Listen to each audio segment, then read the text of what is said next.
இப்போ தான் நம்ம சேனலுக்கு நீங்கள் முதல் முறையாக வரீங்கன்னா தயவுசெய்து கீழே இருக்கிற ரெட் கலர் சப்ஸ்கிரைப் பட்டன் அழுத்தி சப்ஸ்கிரைப் பண்ணிக்கோங்க. கூடவே அந்த பெல் பட்டன் அழுத்தி ஆள்னு கொடுத்துக்கோங்க. அப்போ தான் நம்ம போடுற வீடியோ உங்களுக்கு தினமும் கிடைக்கும். சரி வாங்க இப்போ நம்ம வீடியோக்குள்ளே போகலாம். அன்னாளப்பட்டி தரைப்பாலத்தின் அடியில் கடந்த வியாழக்கிழமை அன்று சுமார் 45 வயது மதிக்கத்தக்க பெண் ஒருவர் சடலமாக கிடந்தார். அந்த தகவலை அறிந்த போலீசார் சம்பவ இடத்துக்கு சென்றனர்.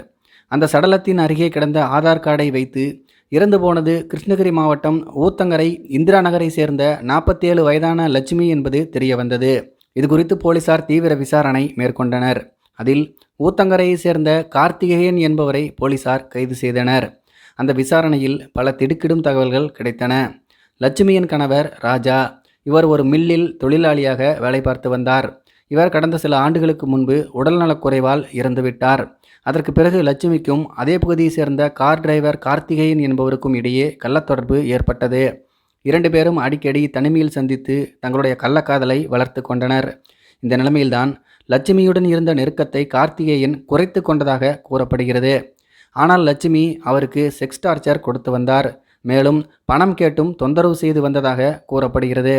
கார்த்திகேயன் நண்பர்களுடன் இருக்கும்போது அங்கு வந்து லட்சுமி தகராறில் ஈடுபட்டார். இதனால் லட்சுமி மீது கார்த்திகேயனுக்கு ஆத்திரம் ஏற்பட்டது. இந்த நிலைமையில்தான் லட்சுமி தன்னுடைய கணவனுடைய பிஎஃப் பணத்தை எடுக்க சேலம் செல்ல வேண்டும் என கார்த்திகேயனிடம் சொன்னாராம். உடனே அவரும் லட்சுமியை காரில் ஏற்றி கொண்டு சேலத்துக்கு புறப்பட்டார். போகும் வழியில் அரூரிலிருந்து சிந்தலப்பாடி செல்லும் வழியில் கடத்தூர் அருகே அன்னாளப்பட்டி காட்டுப்பகுதிக்கு வந்தபோதும் கார்த்திகேயனுக்கு லட்சுமி செக்ஸ் டார்ச்சர் கொடுத்தாராம். இதனால் ஆத்திரத்தின் உச்சிக்கே சென்ற கார்த்திகேயன் காரில் வைத்திருந்த இரும்பு கம்பியை எடுத்து லட்சுமியின் தலையில் தாக்கினார். இதில் அவர் மயங்கி விழுந்தார். அதன் பிறகு லட்சுமியினுடைய கழுத்தை புடவையால் நெரித்தார். இதில் அந்த பெண் இறந்துவிட்டார். உடனே கார்த்திகேயன் சடலத்தை தரைப்பாலத்தின் கீழே வீசிவிட்டு தப்பிவிட்டார். இதனையடுத்து போலீசார் கார்த்திகேயனை கைது செய்து தொடர்ந்து அவரிடம் விசாரித்தும் வருகிறார்களாம். இதை பற்றி உங்களுடைய கருத்துக்கள் என்ன அப்படிங்கிறது கீழே இருக்கிற கம்பாசில் தெரியப்படுத்துங்க. மேலும் இது போன்ற வீடியோக்களை பார்க்க நம்முடைய சேனலை சப்ஸ்கிரைப் பண்ணிக்கோங்க. நன்றி, வணக்கம்.